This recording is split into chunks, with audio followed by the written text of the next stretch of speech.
Good afternoon, everyone. I want to welcome everyone to this afternoon's meeting of the Senate Committee on Legislative Operations and Elections. Madam Secretary, please note that all members are present. We do have a quorum. I just want a couple of housekeeping measures. I want to ask everyone to silence any electronic devices they have. If you wish to testify, please sign in at the table by the door. If you have a business card, please provide it to the committee secretary. For those joining online, please be sure to mute your microphone when you're not speaking to minimize any background noise. When testifying, please turn on the microphone and clearly state your name, affiliation with any organizations if you have any, so that we'll have a complete record. Please turn off the microphone each time you're done speaking. If you have handouts, we asked 20 copies for our committee secretary. Electronic copies should have been submitted in PDF form to our committee manager. We expect courtesy and respect in our interactions during the meeting. Even though we may not agree with someone else's opinion about an issue or about a bill, we do expect courtesy and respect to all parties and to members of the committee. Committee members will be using their laptops to view handouts on Nellis and other documents. Please do not view this as a sign of disrespect or inattention. We use our laptops as part of the legislative process. Public comment will be taken at the end of the meeting. Each person will be limited to 2 minutes. The public comment period has to do with items not on the bill we're considering. With that, I would like to open the hearing on Assembly Joint Resolution 5, and I just want to kind of give a little bit of a roadmap. I'd like to kind of be fair and equal to all sides, so I'd like to provide 15 minutes to Assemblyman Miller and any other presenters if you have any, and then I'd like to provide 15 minutes for anybody who'd like to speak as part of an opposition, and then we'll go to support testimony. I'll start with support. We'll go with 30 minutes. That will be 2 minutes per speaker. Then we'll go to opposition, 30 minutes, 2 minutes per speaker. Then we'll go to neutral. And if everybody hasn't had a chance to speak, we'll cycle back and try to make sure everybody here in Carson City at the Sawyer Building has a chance to be heard and on the phone lines.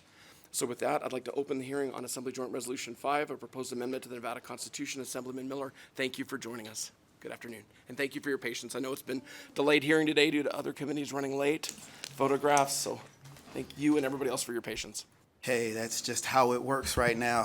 120 days are short but robust, so we just power through. Thank you, Chair and members of the committee, for being here this afternoon.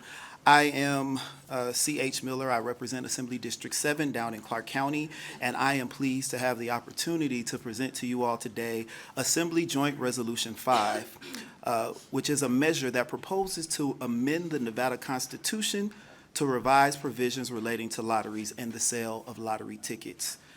Now, I want to get started by saying that AJR 5 will not create a lottery in Nevada. Just won't do that. What it will do is give Nevadans the opportunity to vote on whether or not they want a lottery in Nevada.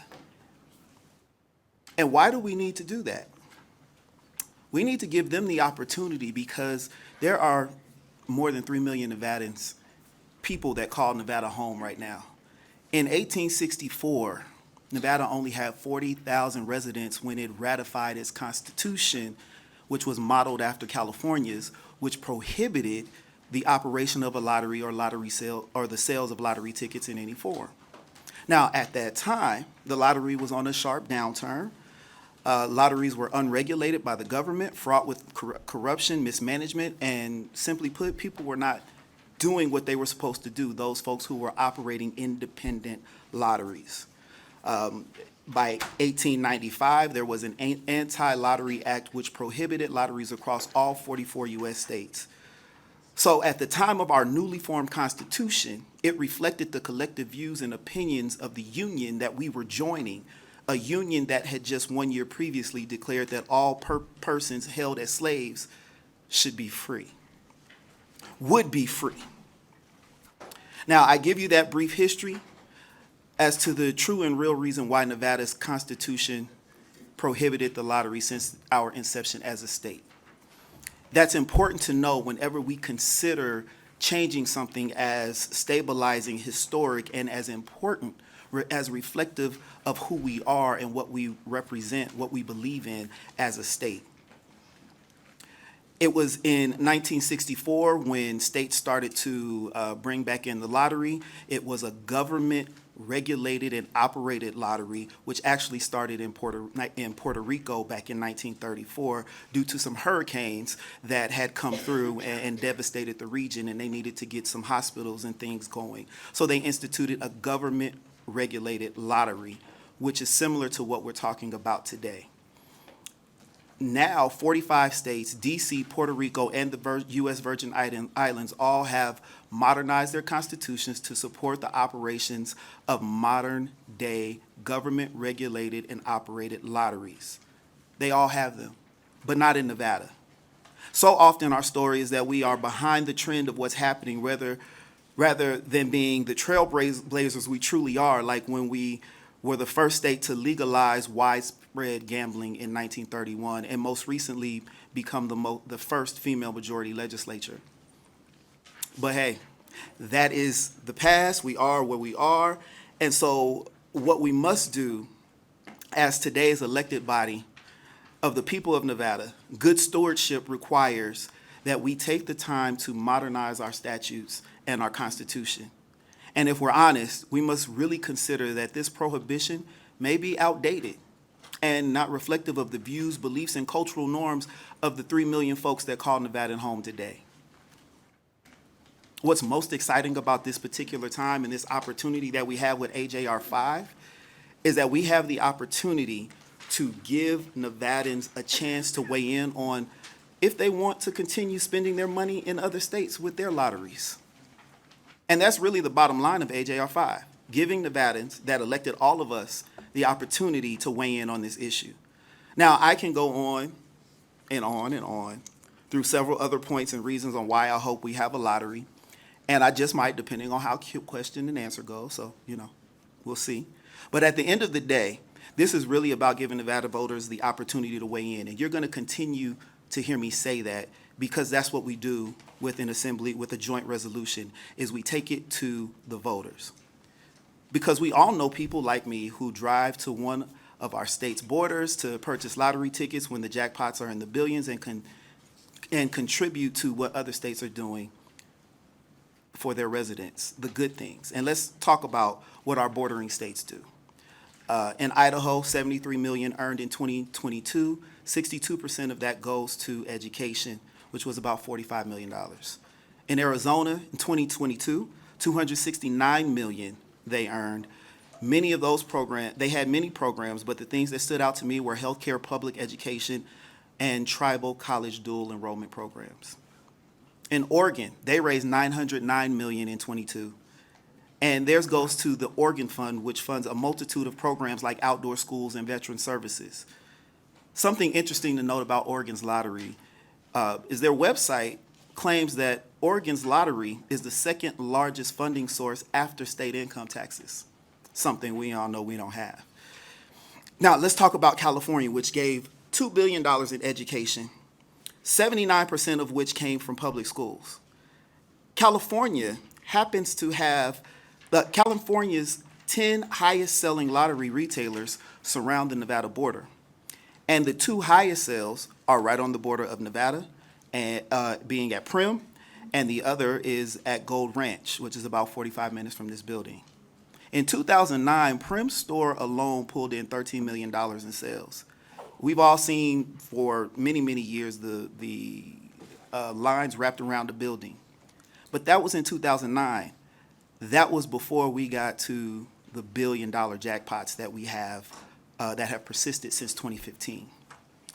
My point here is that Nevadans are already playing the lottery in a significant way. Many of us are going to these borders, buying lottery tickets, putting lots of money into the good and worthy programs that support youth in other states, while we continue to suffer at home with not being able to cut the pie up enough to service all the needs of our youth. We are one of only 5 states that doesn't have a lottery, and one of only 2 states that has neither a lottery or a state income tax. Our no lottery, no state income tax twin is Alaska. They are the only other state that doesn't have either a state income tax or a lottery.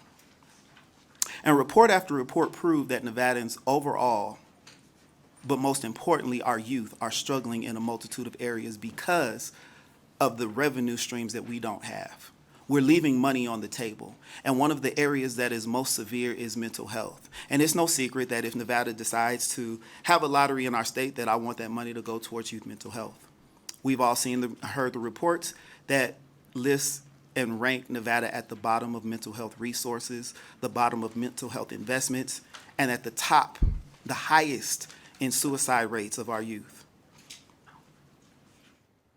And as I mentioned in my assembly hearing, that's a sensitive topic because I have personally had to battle suicidal thoughts in my teens and near attempts in my adult years.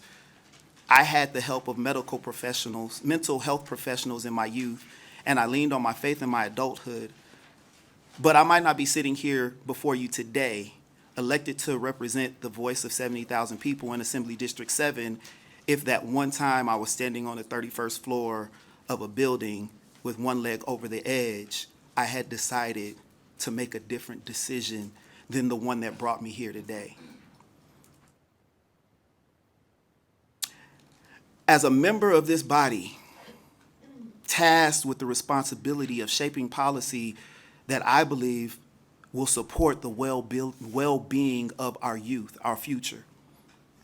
At the call of my co-sponsor a few weeks ago, the chair of Ways and Means Committee in the Assembly, Assemblywoman Monroe Moreno, we heard from every single school district in our state, and they all spoke about the severe state of mental health issues amongst their staff and students. This is a problem we didn't get into overnight, and certainly not one we're going to fix overnight, so we must be forward thinking about how we can address this with a long-term resource investment strategy. This is another reason why I wanted to bring forward the possibility of the lottery and take it to the people of Nevada to decide if they want it in their state or not, or if they prefer to continue driving to the borders or spending their money back in other states to help their youth succeed and to thrive. At the end of the day, it's time we give Nevadans that opportunity to weigh in on this issue. We need the money. If we can find additional revenue streams, we should. I realize it's not a diversification of our income, but it is specifically, definitely money that we leave on the table, money that we give to other states. And one thing I know, I'm from Las Vegas area, from down in the South, is we don't have a problem tearing down old useless relics like the lottery prohibition and building something brand new like our world-class maturing cannabis industry or our exploding professional sports economy. When we need to make change, we make change. When we need to remove what's no longer working for us, we do that, and we build something that is new and spectacular. With that, I hope I'm not over my time, Chair. I'm just going to run through the bill real quickly, and then I will be ready for any questions. You still have plenty of time, Mr. Oh, Long. okay, Thank you. great. Thank you. Well, then in that case, no. So let's talk about the bill itself. First, AJR 5 is pretty simple. It proposes to amend the Constitution to allow the legislature to provide by law for the operation and regulation of lotteries, including authorizing the sale of lottery tickets for such lotteries. Second, the resolution prohibits the legislature from granting a special charter to any person or entity to operate a lottery or sell lottery tickets. This ensures the public continues to be protected against such lotteries that the communities were once vulnerable to way, way, way back in the day. And while we are here, I just want to address a concern that some of our gaming operators have as regards to a special charter. It's my understanding that they think they will not be able to participate in the lottery as retailers. And so I have asked our legal counsel here at LCB, and they have confirmed multiple times for me that this would not bar any business that the state decided to authorize to sell lottery games on behalf of the state from selling lottery games. Pretty much, it means that any business that if there is a lottery set up in Nevada, the Constitution would not bar the state from allowing other businesses or entities to sell those lottery tickets to be retailers on behalf of the state's lottery. Thirdly, the resolution prohibits any political subdivisions within the state from operating a lottery or selling lottery tickets. Lotteries shall be state-regulated only. So that means that another county or city couldn't decide that they are going to start a lottery on their own. And finally, Assembly Joint Resolution 5 does not remove the authorization of charitable, nonprofit activities to operate a lottery in the form of a raffle or drawing. So if it's the Boy Scouts or a church community that wanted to operate a lottery for the purposes of fundraising or whatnot, they would still have the ability to do that. That was amended by the Nevada Constitution. That was amended in the Nevada Constitution back in 1990. So, with all that being said, I will pause there and I will stand for questions. Thank you. Senator Krasner, and then I've got Senator Daly. Anybody else, please let me know if you have members' questions. Thank you, Chair. And thank you, Assemblyman Miller, for your presentation. I appreciate it. So as I'm, looking through this and listening, and I appreciate you sharing your personal story with us, too. We all know that the three largest industries in this state are tourism, gaming, and mining. And I had so many nice people in my office today from the culinary union. I think I had about 8. And they spent about 25 to 30 minutes with me telling me about their jobs in the resort casino industry and how hard they work and how that allows them to pay their bills and their rent. And my concern is that if we divert money away from traditional brick and mortar casino resorts, we're going to lose jobs. And these people are going to lose their jobs. There's not going to be a job for them. And I'm wondering if you can please address that, because that's a concern. And Assemblyman, you can go directly to the senators. You don't have to go through the chair. Thank you, Chair. C.H. Miller for the record. Thank you, Senator Krasner, for that question. I want to start with, I am a son of gaming, of the gaming industry. My parents both, my mother's still in the industry, both 40 plus years of employment in the gaming industry. What I have a challenge understanding is if we're able to set up a lottery in Nevada and we're able to have gaming as partners, as retailers, I don't understand, one, how it's a competition, how it diverts when we are bringing them into it, bringing them an additional revenue stream, and I really don't understand how it loses jobs when, if they don't already have someone in position to operate whatever those lottery retailing operations are, I imagine they'd have to hire someone. So I don't understand how it would result in a loss of jobs. I actually see it creating a couple of jobs, not the robust amount of jobs that building a casino or a traditional gaming establishment brings. That is significant. But what I could see is having to not lose anyone and maybe hire 1 or 2 more people to run the retail operations of the lottery. Thank you, Assemblyman Miller. I think I have a question from Senator Daly. Thank you, Mr. Chair. Welcome to Senate-led jobs.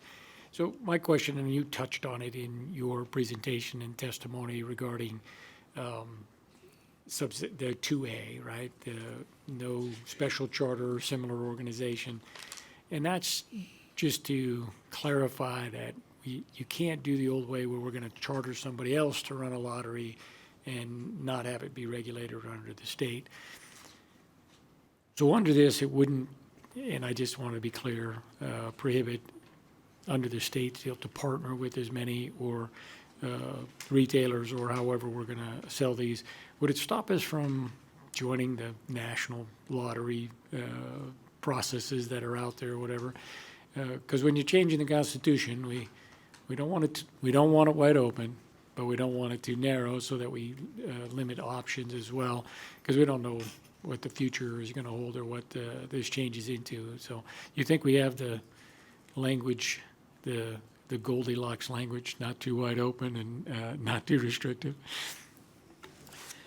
Thank you, Senator Daley. I am C.H. Miller for the record. Yes, I think we have found that language. The original language, when I initially got it, I had asked for, I wanted the simplest thing possible, which was a flat repeal. And I got a one-page, maybe two-page document. How many is this? This is a few pages. Yeah. I got maybe two-page document, and it was literally just a repeal. And in conversation with LCB staff, the question came up, well, if we just do a flat repeal, this actually opens up the state and Nevadans to any type of lottery. And so we went back and revised and got to this place where it pretty much dials down that only the state of Nevada could operate a lottery. If we wanted to, at the time that legislation is enacted that would create the lottery, that legislation would then consider if we were going to join one of the national multi-state lottery games. We're not prohibited from doing it within the Constitution. The legislature, the future legislature, would then determine whether or not we were going to participate in those or not. A follow-up, Senator Daley? Thank you, Mr. Chair. And yeah, that's along the lines where I was looking is, because I think the language in there that then restricts, you would have to put something in the Constitution that would limit the legislature, because one legislative body, as you know, can't dictate what the next one would do. So without that limiting factor in there, that it can only be done through legislation, and then there are certain things that are prohibited by the legislation, is the only way to really rein it in from the legislative side of it. So I think I had some concerns and questions. I tried to look at what the California Constitution says, but it wasn't really very helpful. But I think this hits that Goldilocks method. So thank you. Thank you. Thank you, Senator Daley. Members, any additional questions? Senator Sievers-Gansert. Thank you, Mr. Chair. I kind of want to go back to the employment, and I don't know if you've looked at the employment numbers, because I know your members work in the hospitality industry, and it's the largest industry in the state, and there are hundreds of thousands, like 450, 500,000 people are employed in the hospitality industry.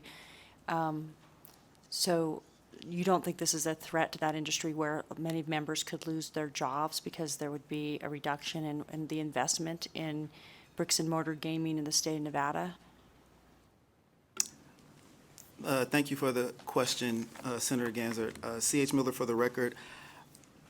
So I don't know or understand how this would result in a loss of jobs.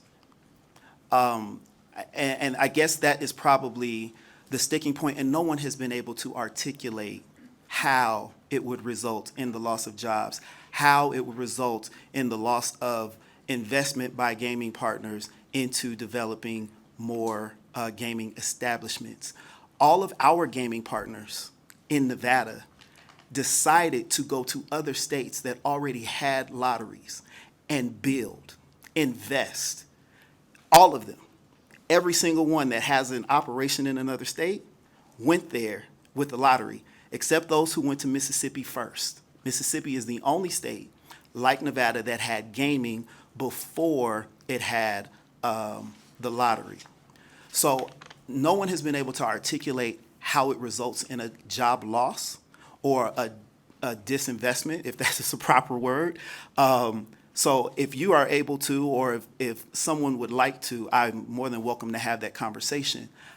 I just haven't been able to understand it yet. Thank you. You know, I was just looking at statistics for the states, and like in Nevada, we have hundreds of thousands of people working in bricks and mortar institutions, whereas all the other states are like tens of thousands. So it's just so much different in Nevada, and I think that's what you talked about. You know, we talk about being the gold standard in gaming, and that's because of the regulations that we have and the institutions that we have, and Las Vegas obviously is a worldwide attraction. And so I guess my concern really is about the loss of jobs, because we're so different than any other state given the investment, and then again hundreds of thousands of jobs versus tens of thousands of jobs. So that might be something that we need to address. Thank you. Thank you. Members, any additional questions for Assemblyman Miller?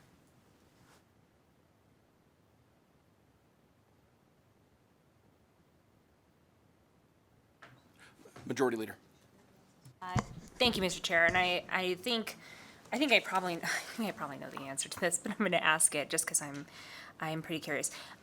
Because the way I read this, it would just remove those portions of the Constitution that would prohibit the establishment of a lottery and set some parameters around that. Legislature would have to pass a law after the passage of this in order to implement that lottery and whatever the parameters of that are. Here's how we're going to enter into which contracts to operate a lottery. Here's how that operation will occur. Here's what that money could go to. And I know that this is not a money committee, but I'm curious if you've had any discussions about what sort of fiscal projections may come from a lottery, either from comparison to other states, or if you've had any conversations about what that might look like in Nevada. And I know that may be contingent upon, if you drafted legislation a particular way, but just curious if you've had any of those conversations. Thank you, Majority Leader Canizaro. C.H. Miller for the record.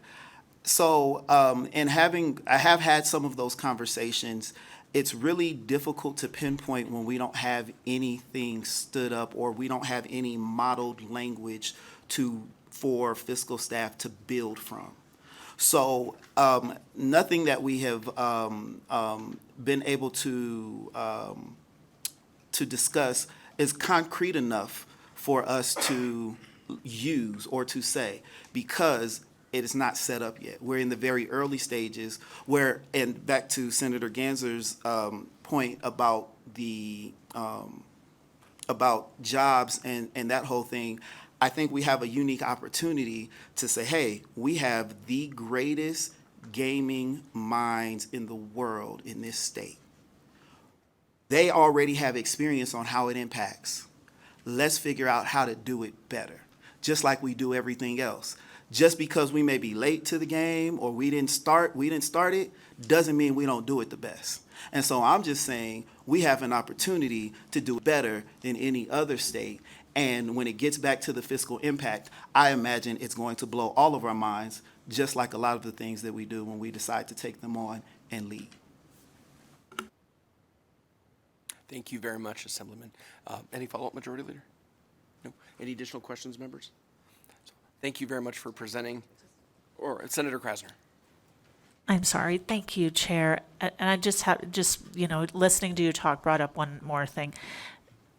Are there any statistics or facts, any research that we can look at regarding a different state that had casinos and gaming as one of its industries and then switched to include a lottery, and how that affected the industry and jobs? Thank you. Thank you for the question, Senator Krasner. I almost slipped with your title because I remember you from last session. I'm sorry. C.H. Miller for the record. So the only other state that did not have, that had gaming, traditional gaming like we have before a lottery, is Mississippi. And while I don't know their job impacts, I do know that their market is still growing. I do know that the state, that the gaming operators that operate in that state still posted profits, and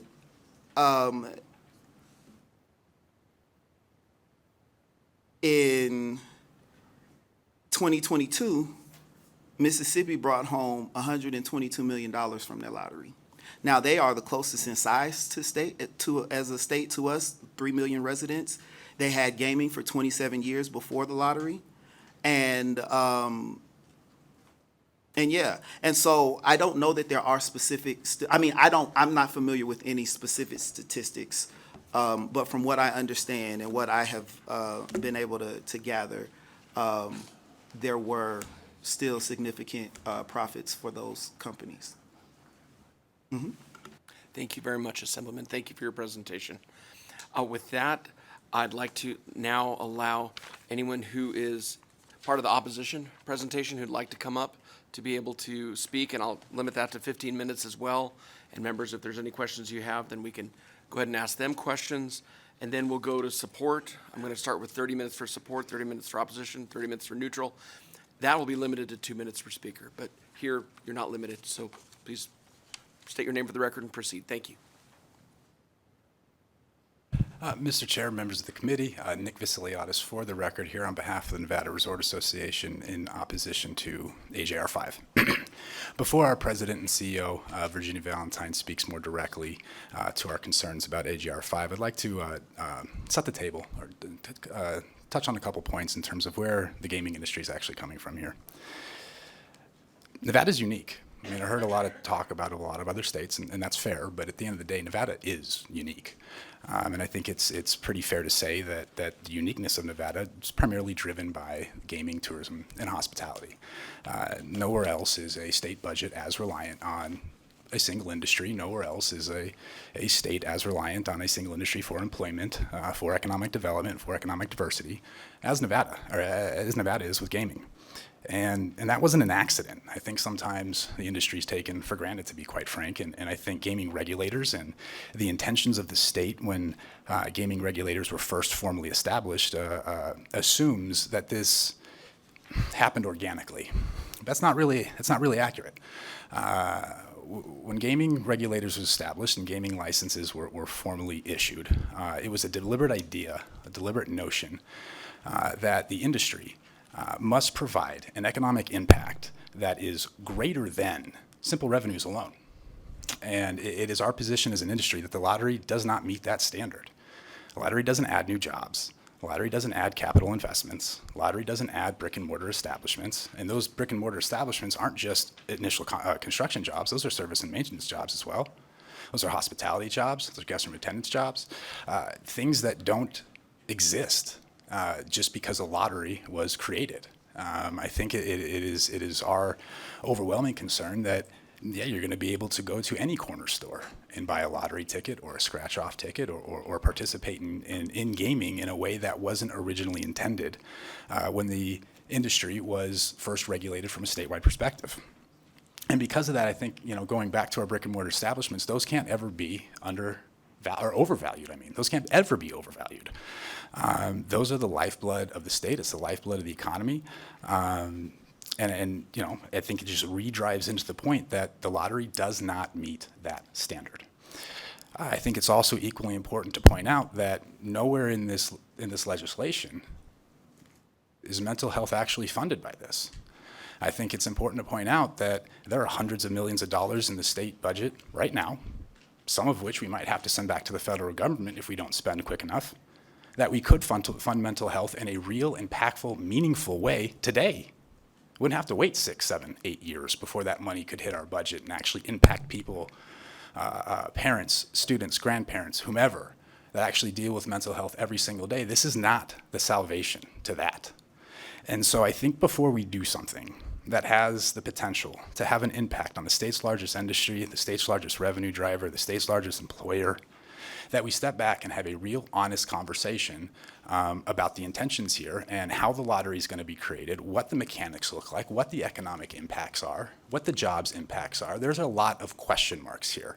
And I think before we just send it to a vote of the people, that this body should take a step back and have an honest conversation about where we're going. Thank you, Mr. Chair. Thank you very much. Good afternoon, Ms. Valentine. Please state your name for the record and proceed. Thank you very much, Mr. Chair, members of the committee. My name is Virginia Valentine, and I'm representing the Nevada Resort Association to speak in opposition today. Authorizing a state lottery is discussed as a simple idea. The majority of states have one. Why not Nevada? The answer, as Nick alluded to, is that Nevada is not like any other state. You all know that. $5.4 billion is about the size of your general fund. Hotel industry contributions are about 1.9 of that, or 35%. Gaming was legalized in Nevada more than 90 years ago. Today, we're a global tourism destination with gaming and tourism industry that generates an overall economic impact of $90 billion. As the state's largest industry, we're responsible for 386,000 jobs statewide, or 27% of the state's total employees. The legislature's historic strategy and disciplined approach to policymaking for gaming, tourism, and economic development established Nevada as the world's entertainment capital, drawing millions of visitors each year, not just for gaming, but for additional experiences that have resulted in decades of investment. In contrast, lotteries are funded distinctly and differently from the state's traditional approach to gaming. Lotteries are not a part of an economic development strategy, nor do they create jobs, grow the workforce, increase economic output, or result in capital investment. Based on other states' experiences, lotteries do not typically generate the revenue anticipated once the administrative costs are factored into the bottom line. And as a small state, Nevada will be at a significant disadvantage in multi-state lotteries with revenues divided between more populous states. 2/3 of lottery tickets are scratch-off. No brick and mortar, no employees. These tickets come out of a machine. Unlike other states, the creation of a lottery, the state would be in direct competition for gaming dollars with its single largest employer and its single largest source of private investment. A lottery would compete with Nevada companies who are compelled to build brick and mortar. A lottery does not create any more disposable income, so you have to assume there's going to be a certain amount of cannibalism that goes on from discretionary spending. So the state lottery also will compete with other spending alternatives, not just gaming, retail sales, and other discretionary items. The administrative and running costs are significant and warrant careful consideration. A state lottery is likely to lead to a net loss of jobs and income due to a shift in spending with lower capital investments. Lottery sales displace gaming spending.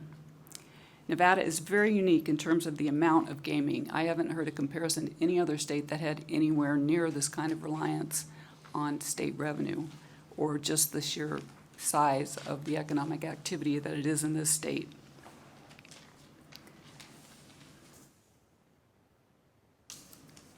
The last time this idea came up, the legislature was more than a decade ago.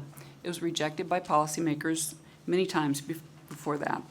Before the state starts the process to authorize the creation of a lottery to generate a speculative amount of revenue under a structure yet to be decided by future legislatures, the idea deserves a thorough vetting to understand how it will impact the state's largest source of economic activity and tax revenues.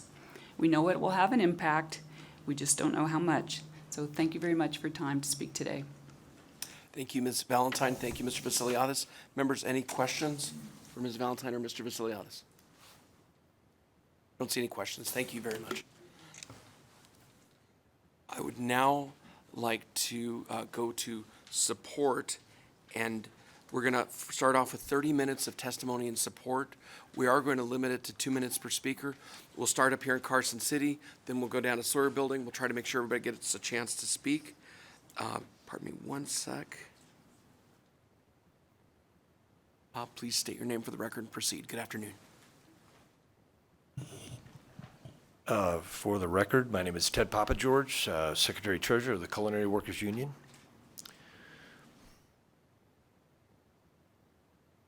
Good afternoon, Mr. Papageorge. Please proceed. Great. Thank you.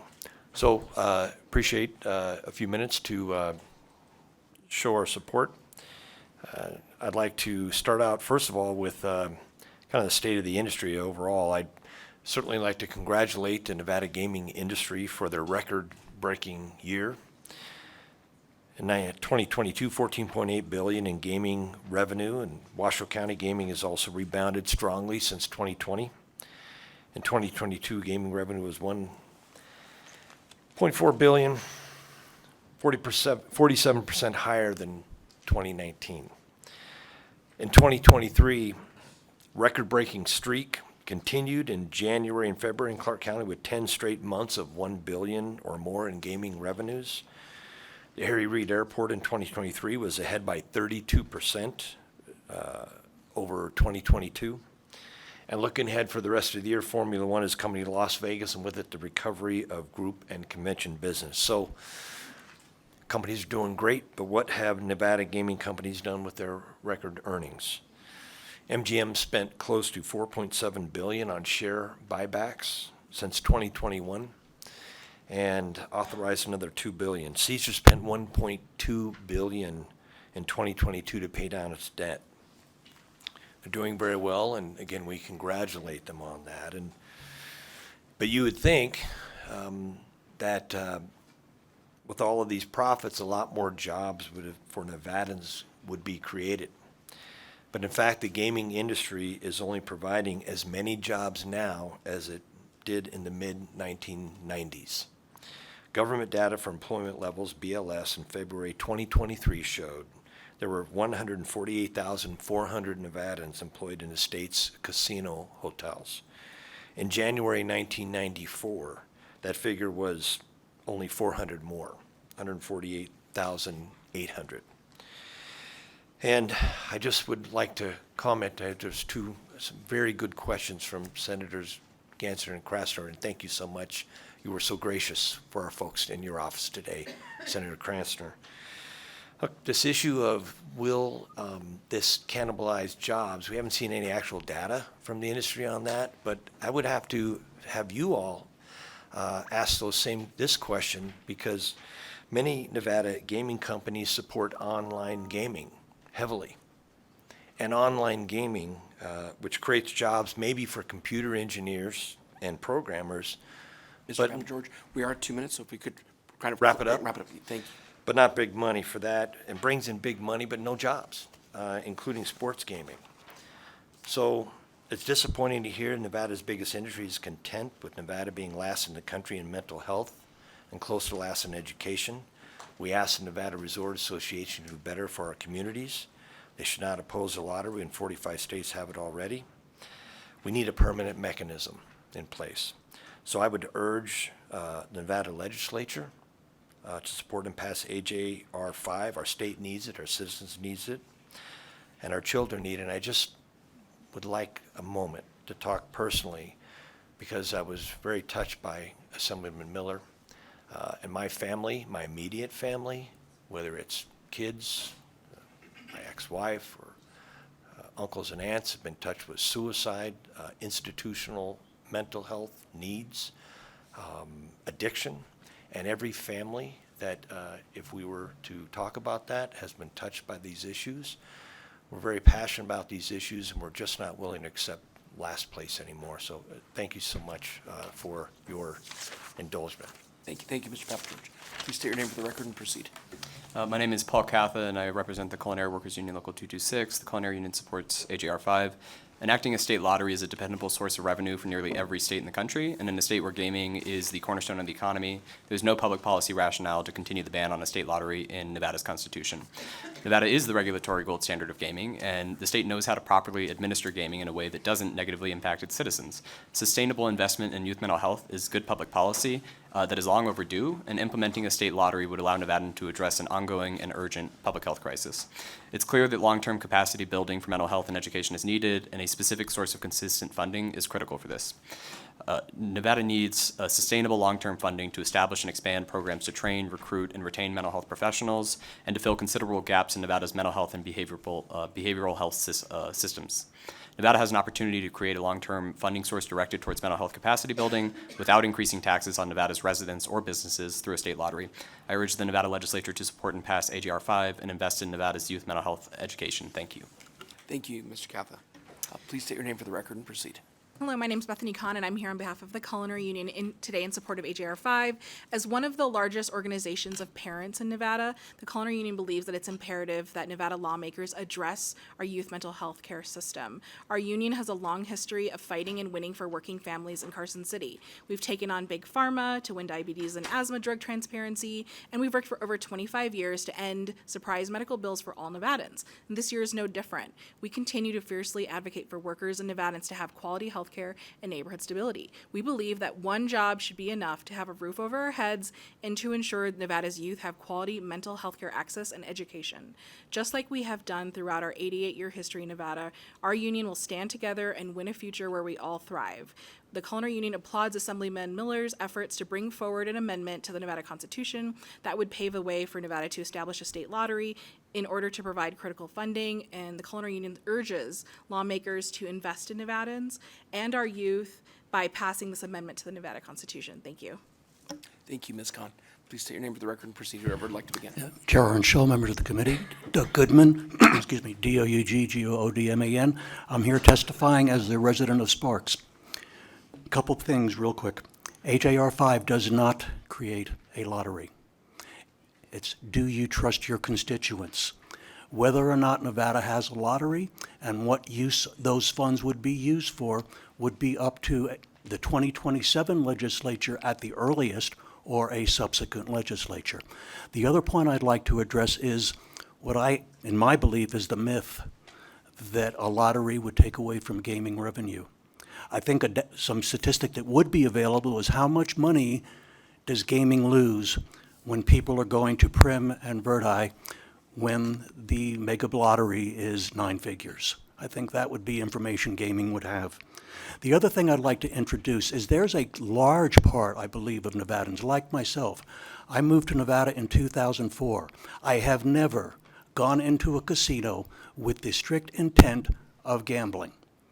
When I do, on the rare occasion, go into a casino, maybe for dinner or a show, on a rare occasion, have I put $10 in a slot machine? Yes. Before I moved to Nevada from the Bay Area, though, every Wednesday and every Saturday, I would stop at a gas station or convenience store and buy lottery tickets. Would I do the same thing in Nevada if I had the opportunity? Yes, I would. So, do you trust your constituents? All HAR 5 does is it allows a future legislature to create a lottery if they so desire and to direct those funds as that body and the public at that time so desires. So trust your constituents. Thank you. Thank you, Mr. Goodman. Good evening. Please state your name for the record and proceed.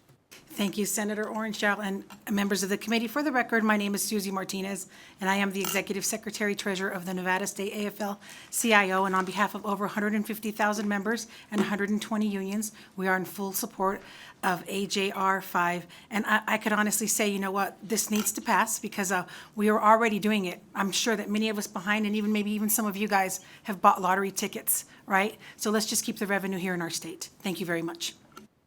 Thank you. Please state your name for the record and proceed. For the record, my name is Mark Ellis. I'm the President of Communication Workers of America, and I'll be super short and sweet here. Us too.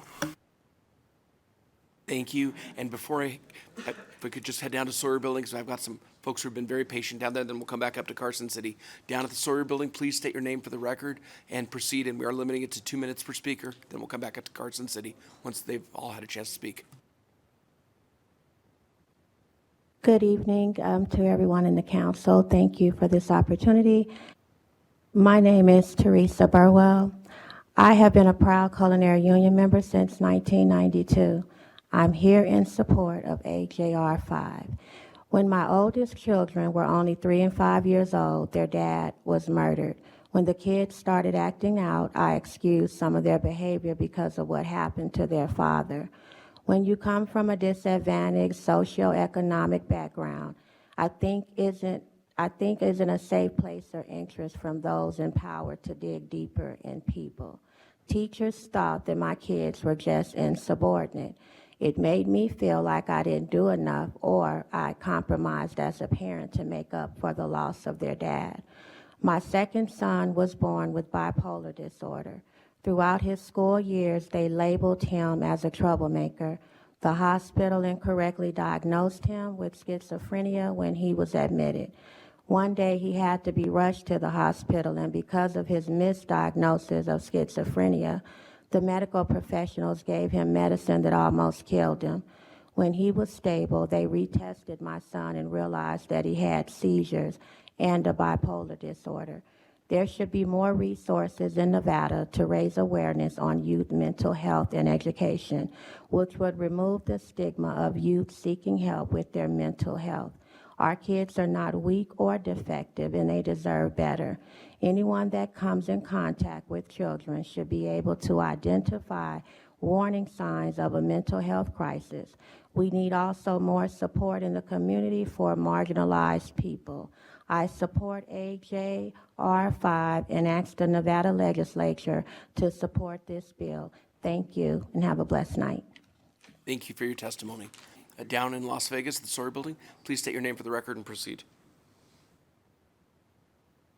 Hello, my name is Erica Cuton. I am a bartender on the Las Vegas Strip and have been a Bartenders Union Local 165 member for 7 years.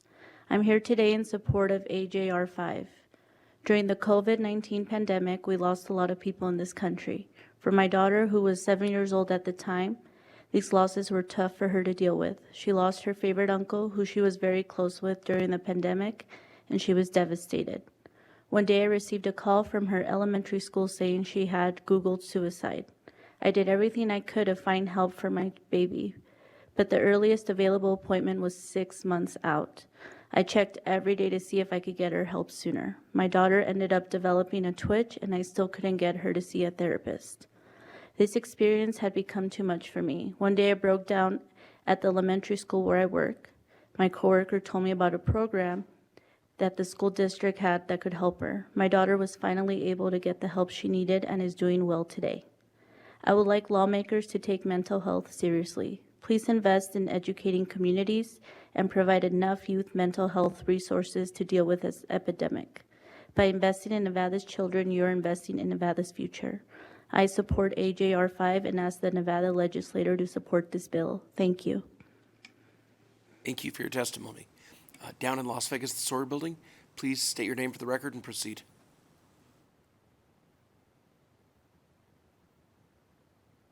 That was it, sir. There's no one else down in Las Vegas who wishes to testify? No, sir. Thank you. We'll come back up to Carson City. Whoever would like to begin, please state your name for the record and proceed. Thank you, Mr. Chair and members of the committee.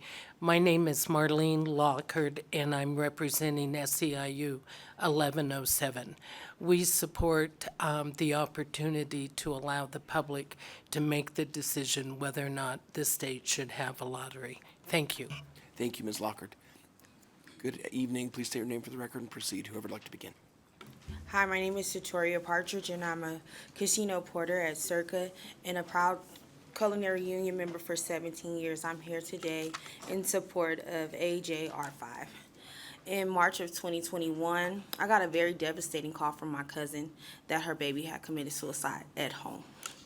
Her daughter was hearing voices in her head telling her to kill herself. My cousin tried her best as a single working mother to get help for her daughter, but there was no help in rural Nevada for her until it was too late. Her suicide was devastating to everyone in our family, especially the kids that were the same age as her. They didn't understand what happened to her.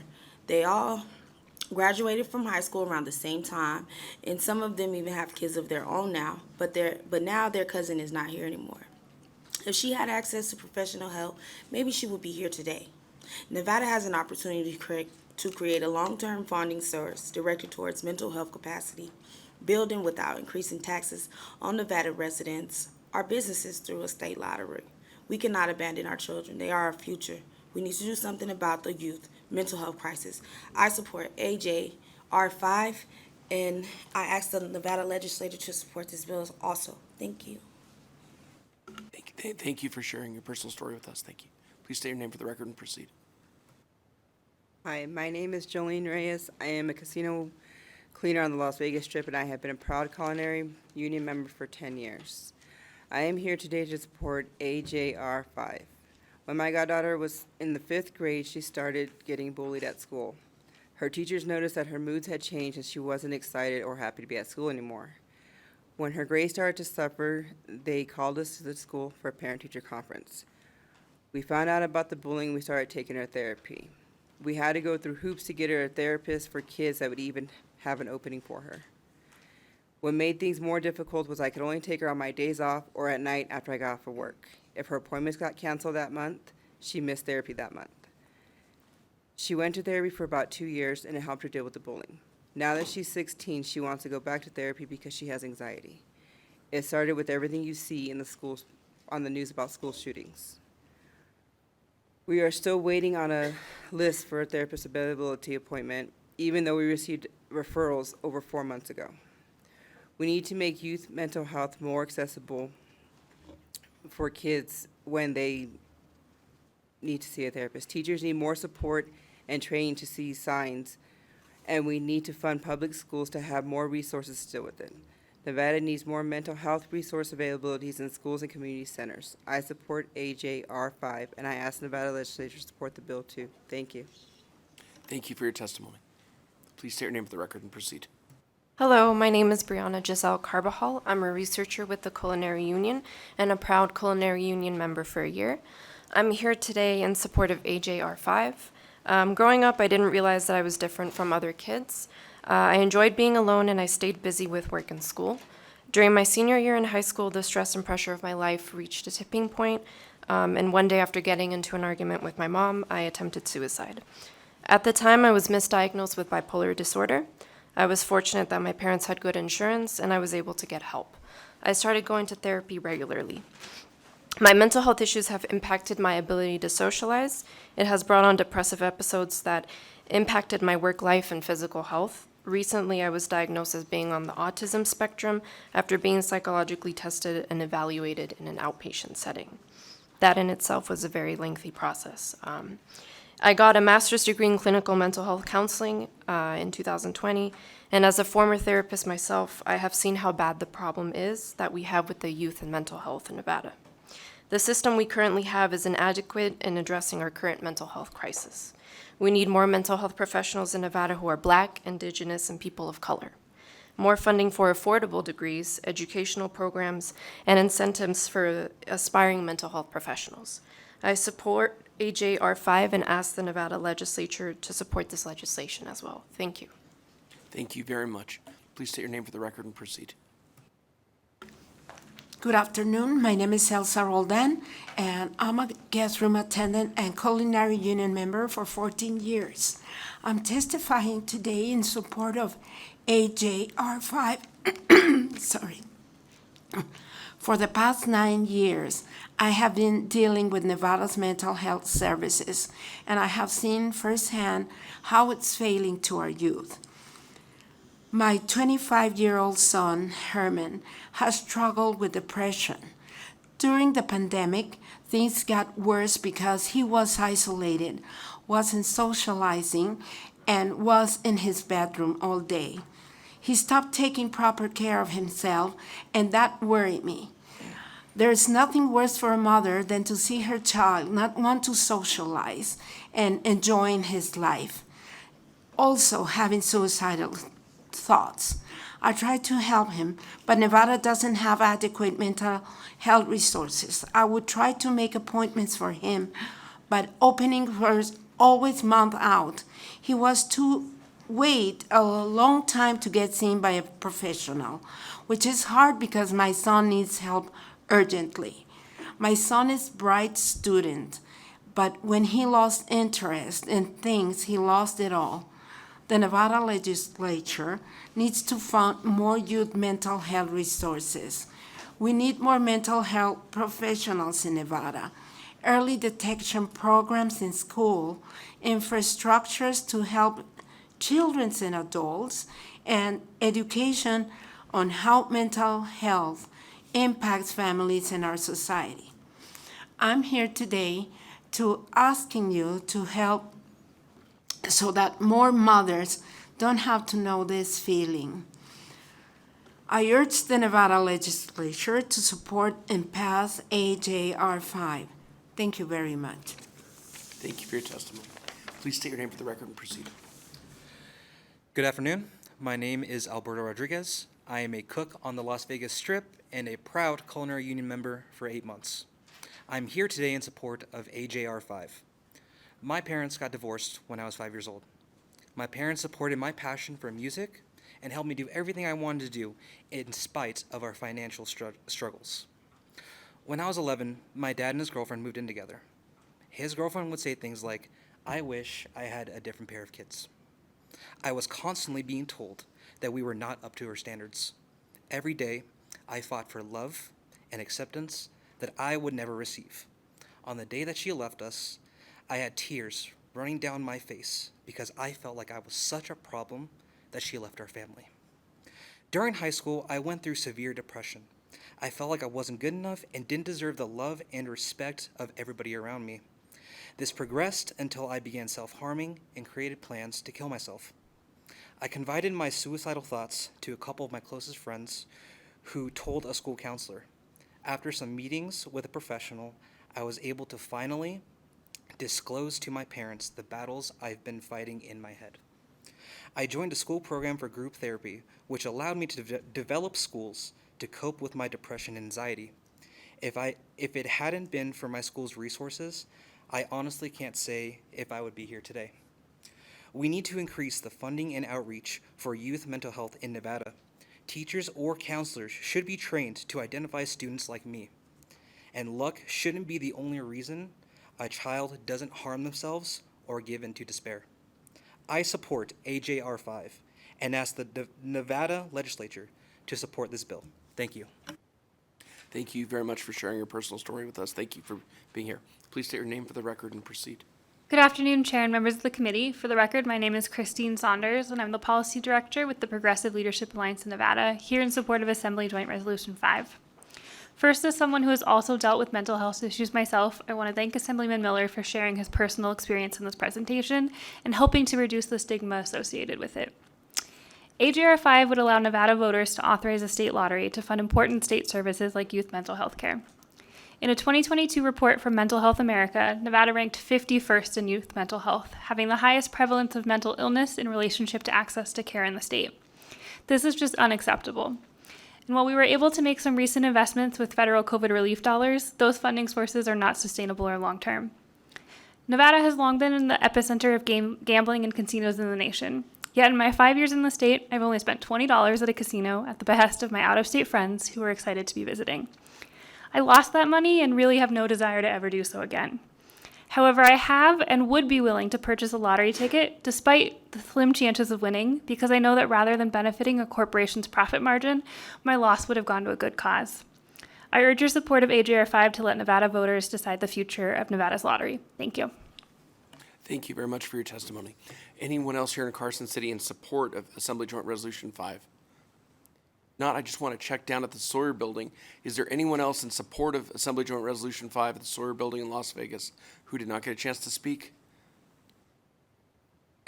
Don't see anyone. Broadcasting, can we go to the phone lines in support of Assembly Joint Resolution 5? Thank you, Chair. To testify in support of AJR 5, press star 9 to take your place in the queue.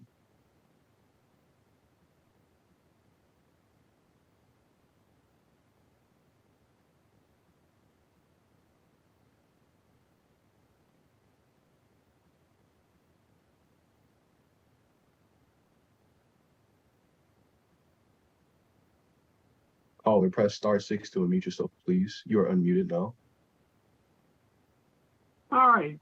Good afternoon, Chairman Arnsall and members of the committee.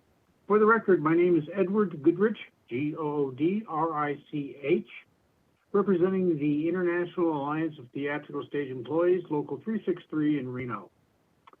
We support and urge this committee to support AJR 5. I thank you, committee, for its time.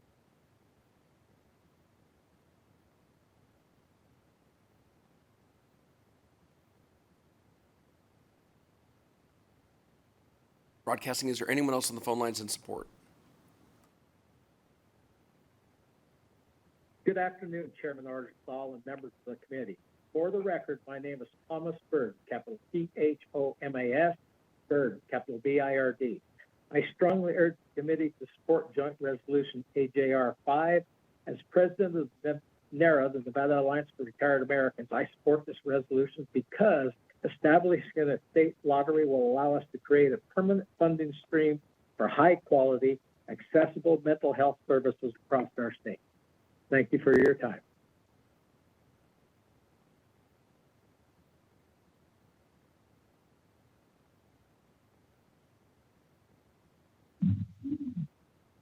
Good afternoon, members of the committee. My name is Charles Zemp, Z-E-M-P. I represent the International Union of Bricklayers and Allied Craftsworkers, Reno, Local 13, and I urge the committee to support SJR 5, and we come in full support of it today. Thank you.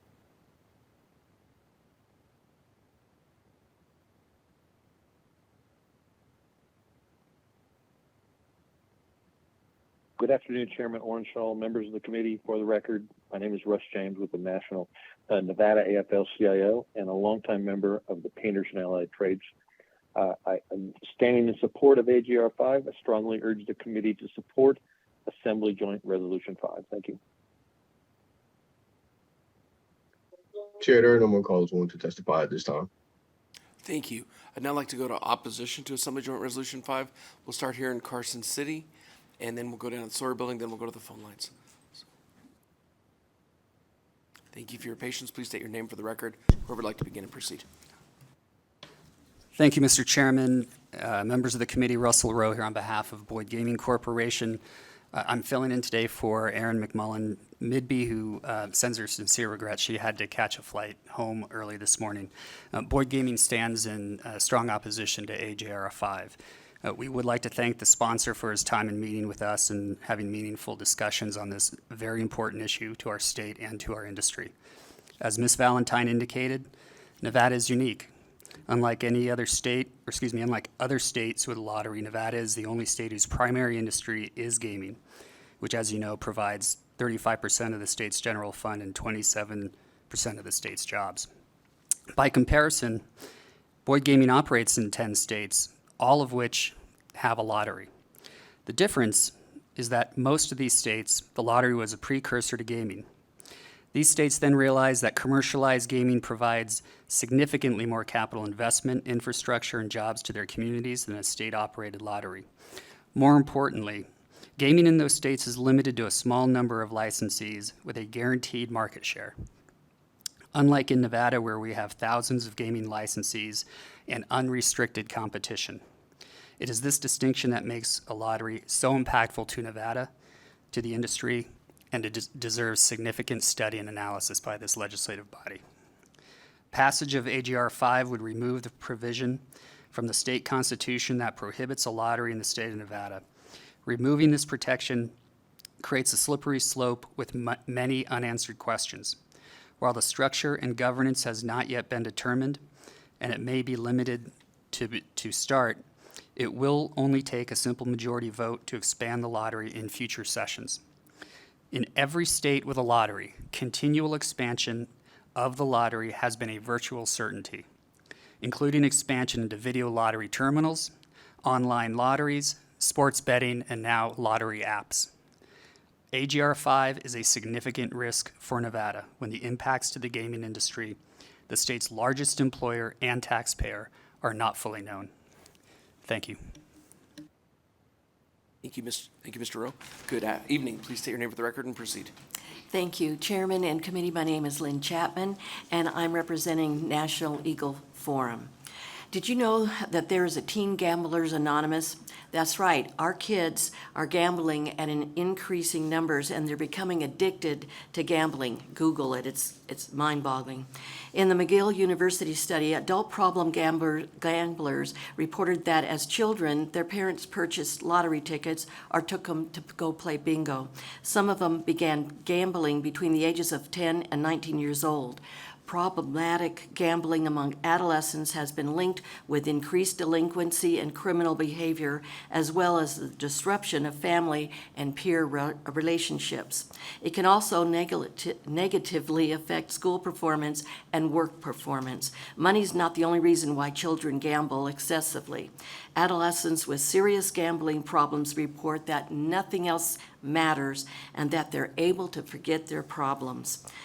The highest per capita spending on lottery is among those who have not completed high school, with high school dropouts spending almost 4 times as much gambling annually as college graduates. What is the dropout rate here in Nevada? The cost of families is very high. One study shows between 1/4 and 1/2 of the spouses and at least 1 in 10 children of compulsive gamblers have been victims of abuse. Divorce rates are much higher as well.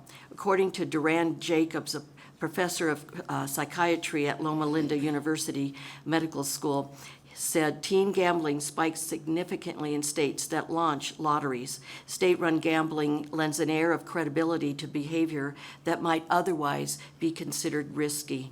Unfortunately, adolescents are 5 times more likely to have gambling problems compared to adults. What at what cost to our families, especially the children, will the lotteries bring? Thank you. Thank you for your testimony. Please state your name for the record and proceed. Good evening, Mr. Chairman, members of the committee. My name is Janine Hansen. I'm the state president of Nevada Families for Freedom. The lottery is essentially a tax on the poor. Lottery players with household incomes in the poverty level wager nearly 3 times as much as those with household incomes over $50,000. This is according to a national gambling impact study at Duke University. Many lotteries aggressively market to the poor. In many states, such as Florida, lotteries are actually more concentrated in impoverished neighborhoods than in wealthy ones. There are many problems with the lottery. Most lottery tickets are bought in poor neighborhoods. People in poor neighborhoods play much more frequently. Nationwide, people who make less than $10,000 spend an average of $597 on lottery tickets, about 6% of their income. Most lottery tickets are bought in places with more minorities. Nationwide, African Americans spend 5 times more on lottery tickets than white people. State lotteries have a business model that is based on getting 70 to 80% of their revenue from 10% of the people that use the lottery. 1 in 5 Americans believe the lottery is the only way they can accumulate a significant amount of savings. In short, the lottery preys on vulnerable people, but if you're already desperate and unable to afford even the most basic needs, then the tiny probability of digging yourself out of the hole is not much more. Why do states allow their poorest residents to do this? This is a tax on the poor and will not improve our mental health. Please oppose AJR 5. I have been a person who is very well acquainted with what happens to a family in case of gambling addiction. It's devastating. It destroys the family. So we encourage you to oppose this based on the fact that it will not help our families in Nevada but harm them. Thank you. Thank you. Please state your name for the record and proceed. Good evening, Mr. Chairman, members of the committee. For the record, my name is Andrew Diss. I'm the Senior Vice President, Chief Strategy Officer for Morello Gaming, which operates the Sahara on Las Vegas Boulevard and the Grand Sierra Resort in Reno. We are in opposition to AJR 5, but I want to start my comments by commending Assemblyman Miller for shining the spotlight on our shortcomings in this state on mental health. Both my parents are retired mental health professionals. I grew up around the dinner table hearing stories that the last time we made a significant investment in this state in mental health was when 2 statesmen by the name of Randolph Townsend and Joe Dini decided to get together and do something impactful. So it's been a long time. With that said, all the reasons laid out by some of my colleagues, Ms. Valentine, Mr. Vasiliadis, we just want to echo their concerns. But I do want to go back to the back and forth that Senator Daley had with Assemblyman Miller, and that's that Section 24A, the language that talks about granting special charters. It was said earlier that we have some of the best minds in gaming right here in this state, and some of those legal minds have issues with that language. And another way to read what a special charter is to look at it as a license. And so when the language says that the legislature shall not pass any laws which grant a license to any person or other entity or a political subdivision to sell lottery tickets or operate the lottery, that gives us concern that the state will be the only entity able to actually operate the lottery and participate in it, and that private industry in this state will be prevented from doing that. Very intelligent attorneys disagree on interpretations all the time. Our attorneys happen to disagree with LCB counsel on this point. It was raised in the Assembly, in committee as well, but we're very concerned that we get down the road, possibly this passes this session, in another session with the current language as is, and then we end up in a point where we finally realize that, you know what, nobody else is able to operate a lottery and sell tickets besides the state itself. So that's our concern, Mr. Chairman. I raised it in the Assembly. I want to raise it again here for the Senate. Thank you. Thank you, Mr. Dist. Please state your name for the record and proceed. Marcos Lopez, Nevada Policy Research Institute. MPRI opposes a joint Resolution 5, which would enact a state lottery in Nevada. A proposal has been rejected more than 2 dozen times by the Nevada Legislature since the state's founding. While proponents of lottery claim that its proceeds will be dedicated to mental health services for Nevada's youth, the legislative language does not specify that this is the intention. In reality, lawmakers could use the proceeds for any purpose they wish. Economic analysis has shown that lotteries have serious flaws. In 1987, the legislature commissioned an expert report on the state's revenue structure that remains the most comprehensive and authoritative fiscal analysis in the state's history. The consultants, Urban Institute and Pricewaterhouse, evaluated the state's existing tax instruments and compared them to a wide array of potential alternatives. Among the many issues they considered was the lottery, to which they devoted an entire chapter. The experts concluded that the lottery should not be considered in Nevada for 4 reasons. 1, lotteries do not generate significant revenues. Indeed, lottery proceeds account for less than 3% of tax revenues in states that administer lotteries. 2, lottery revenues are highly volatile. Revenues have increased as much as 250% year over year and then declined by as much as 50% year over year. This level of volatility makes fiscal planning highly difficult, particularly in tourism-dependent states like Nevada that are already vulnerable to volatility. 3, lotteries are regressive. Lottery tickets tend to be purchased primarily by individuals on the lower end of the economic scale. Lottery spending is concentrated heavily among the bottom third of income earners. 4, in Nevada, a lottery would compete directly with the private sector. The state already has an interest in the success of the private sector gaming establishment. Since gaming taxes still account for about 1/3 of the state's revenues, Keno in particular operates similar to a lottery. The legislature's experts concluded that a state-run lottery fails every test of good tax policy. In Nevada, gaming should be left to the private sector. I think it's also important to note as a context that many of the main pushers of this is the Culinary Union, who are currently renegotiating their contracts with the Southern Nevada casinos. We do believe that this is something that reason of why they're using this as something that they're trying to hold in these positions of contract negotiations, and you can see this in their communications on their websites and newsletters. To summarize, HR 5 does not include any language on mental health services and represents poor tax policy. Thank you for your testimony. Please state your name for the record and proceed. Good evening, Chair, members of the committee. Paul Moratkin with the Vegas Chamber. First, Chamber would, of course, like to thank Simon Miller for meeting with our organization about the bill and understanding our concerns. Regarding HR 5, the Chamber is in opposition to the repeal of the prohibition of lotteries to the state constitution for several reasons. From a procedural process, the Chamber's Government Affairs Committee is always concerned about amending the Constitution. Regarding the policy at hand, we see this repeal of the lottery prohibition as an economic deterrent. We believe that this amendment of the Constitution could negatively impact small businesses in our community.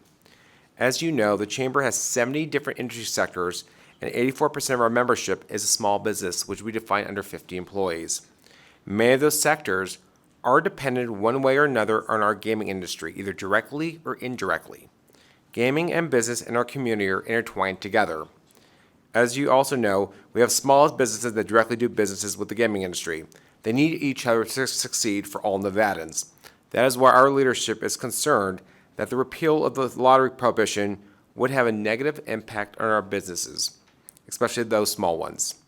If a state lottery diverts revenue from the gaming industry, we believe that there will be less demand for vendors, suppliers, and contracts from the private sector, which will mean less jobs. We also do not believe that a state lottery will create jobs or support economic development efforts within the gaming industry. Our gaming industry, from the Chamber's perspective, have been good community partners. They invest back in our community through community and social engagement programs, through their foundations, donations, and contributions to numerous nonprofits and charities throughout our entire state. They constantly do the right thing. We do appreciate the intent and the effort to help determine a new revenue line to support social services to our state. However, the Chamber does not believe AGR 5 will achieve that goal. We urge this committee not to move the bill forward. Thank you very much, Mr. Chairman and members of the committee. Thank you for your testimony. Not seeing anyone else here in Las Vegas in opposition. Down in in Carson City, down in Las Vegas at the Sawyer Building, anyone in opposition to Assembly Joint Resolution 5? I don't see anyone coming up. Broadcasting, is there anyone on the phone lines in opposition to Assembly Joint Resolution 5? To testify in opposition of AJR 5, press star 9 to take your place in the queue.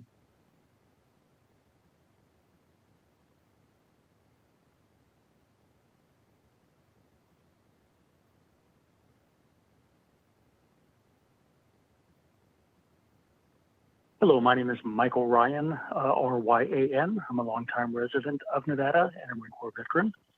I'm calling to express opposition to AJR 5.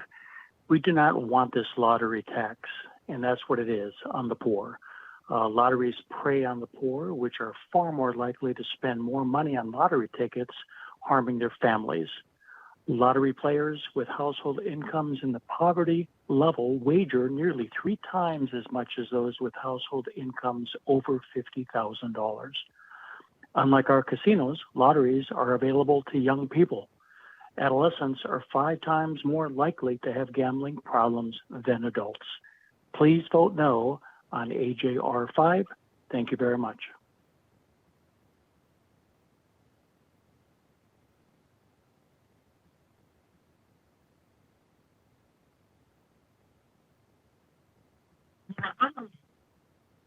Why are you at HOJJATY? I do support raising public funds for mental health, and I do like the idea of lottery. So here is my concern. It's likely going to be another missed promise that we need to raise revenue. In the last several years, we've instituted the commerce tax, raised mining taxes, sales taxes, marijuana taxes, and look where we are now. We've hardly made any progress. And I have a good feeling that this lottery revenue system won't do that. It will just go into the pockets of people that do very little to offer this change that we really need. I would only support this bill if we lower sales taxes, a regressive tax that hurts low-income people the most. Thank you so much. Yield.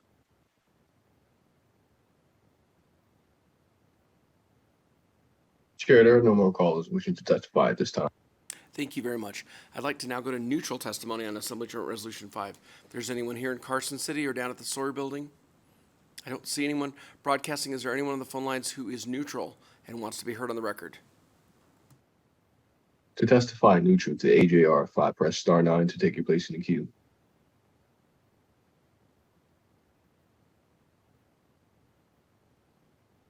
Chair, there are no callers wishing to testify neutral.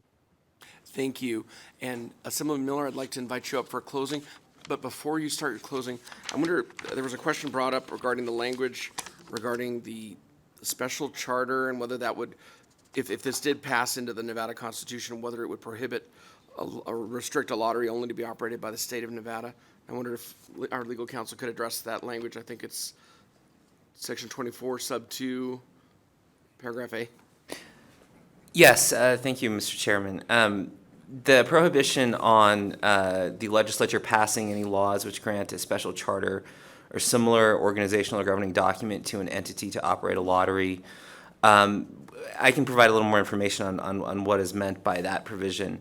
The legal definition of a special charter is a special law that grants one organization, institution, corporation, or other entity special and exclusive rights, privileges, and powers for a period of years. So, and just a couple of examples that might be helpful for understanding. In the late 1800s, there were a couple of cases where the legislature tried to pass a special law that would grant one entity, the Nevada Benevolent Association, special and exclusive rights, privileges, and powers to conduct certain activities that the Nevada Supreme Court ultimately held to be a lottery. That would be an example of a special charter where you grant one entity the ability to engage in operating a lottery. However, AJR 5 would allow the legislature to pass general laws that are not granting a special charter, but are general laws that establish standards for the operation of lotteries, and could allow the state to operate a lottery, could allow contracts with private entities to operate lotteries, or could authorize participation in multi-state lotteries. What that provision on special charters is intended to do is prevent the legislature from granting one particular entity the ability to run the lottery. So then what you're saying, Mr. Friendly, is this, if this passed, you do not believe this would be restricted to the state of Nevada running a lottery? No, I don't think it would be. There would be the ability to enact general laws that would allow private entities to operate lotteries and multi-state lotteries. Those would be allowed. Thank you. Yeah. And I believe I have a question from Senator Severs-Ganser. Thank you, Mr. Chair, again for legal, because when you talked about the charter entity, you said an organization. I would imagine most states actually contract out the operations of lottery because we're not in the business of operating lotteries. So it almost seemed like what you said conflicted with what your examples were. So can you just provide a little more clarity on that? Yeah, so the language refers to a special charter or a similar organizational or governing document. So that word similar organizational governing document would be like a charter for one entity, one organization to operate a lottery under a special law. So the state could have a general law where entities, apply to contract to operate the lottery. We just couldn't grant that special charter in the legislation to one particular entity. Thank you, Mr. Fernley. Any other questions for our legislative counsel? Not seeing any. Broadcasting, I believe there's additional caller on the phone line. Pardon me, Assemblyman Miller, I believe we have one other caller who wasn't able to get through. Yes, thank you, Chair.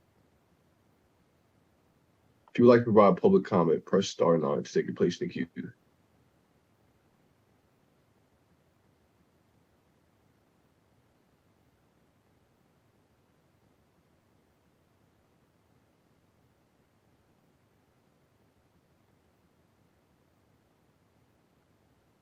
Hello, thank you for giving me the opportunity. My name is Peter Guzman, president of the Latin Chamber of Commerce. And I know this has gone long, and I really do appreciate you letting me testify in opposition. I'm just going to repeat what I said the last time. All this utopia about how great this is going to be, this is nothing more than a tax on the already vulnerable and low-income folks in our community. They are not the ones driving to state line because most of them may have one car, if any at all, and they're not the ones spending gas money to go out to Prim or anywhere else to get a fantasy lottery ticket to change their world. But if given this chance, they may use their extra money on this little fantasy of hitting something big. And so it's nothing more than a tax on the low income and most vulnerable of our community. It should be rejected. Thank you. Broadcasting, is there anyone else on the phone lines who was not able to get through earlier? Anyone else waiting? Chair, no more calls at this time. Thank you. Assemblyman Miller, thanks for your patience. Thank you for presenting this proposed constitutional amendment. We appreciate your closing comments. Thank you so much, C.H. Miller, for the record, and I will be as brief as possible. A couple of things I just want to kind of immediately nip in the bud. One, this is not a tax. We all know how taxes work. Taxes are not voluntary. This is a decision that someone makes if they so chose to want to purchase a lottery ticket. Much like we consider gaming entertainment, could be considered entertainment. Again, AJR 5 does not create a lottery. At the end of the day, we're not talking about creating a lottery. Today, we are talking about giving Nevadans the opportunity to decide if they want to modernize their constitution or amend their constitution to enable the state to operate a lottery.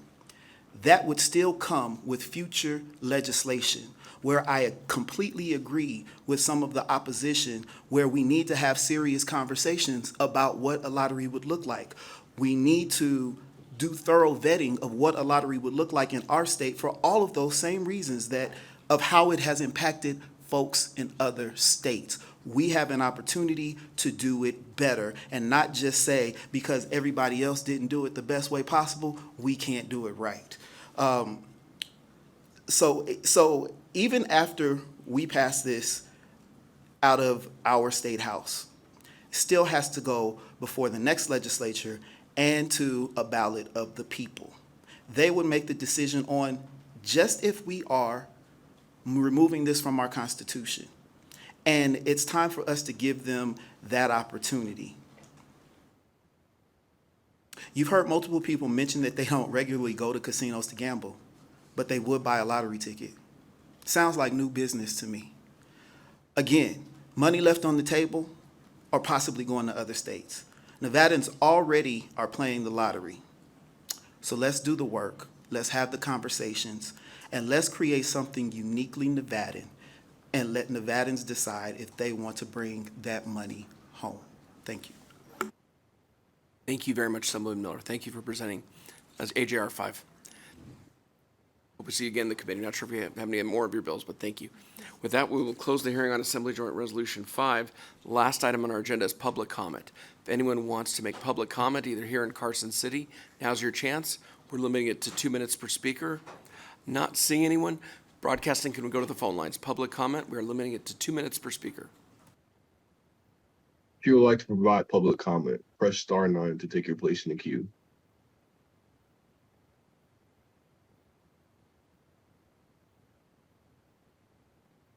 Chair Aaron. One moment.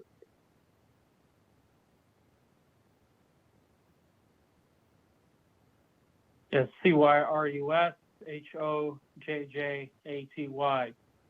I just want to make sure that this is not related to the bill, but kind of fun and ironic how some states have lotteries legal, but they don't have the gaming activities that we have here legal. So I don't understand how that makes sense.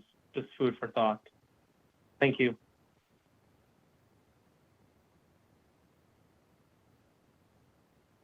Chair, there are no more calls. We to provide public comment. Thank you. I want to thank members for staying so late. Thank our wonderful staff, especially for, as we had to bounce around to different rooms for our committee photos. With that, we are adjourned. See everyone next Tuesday.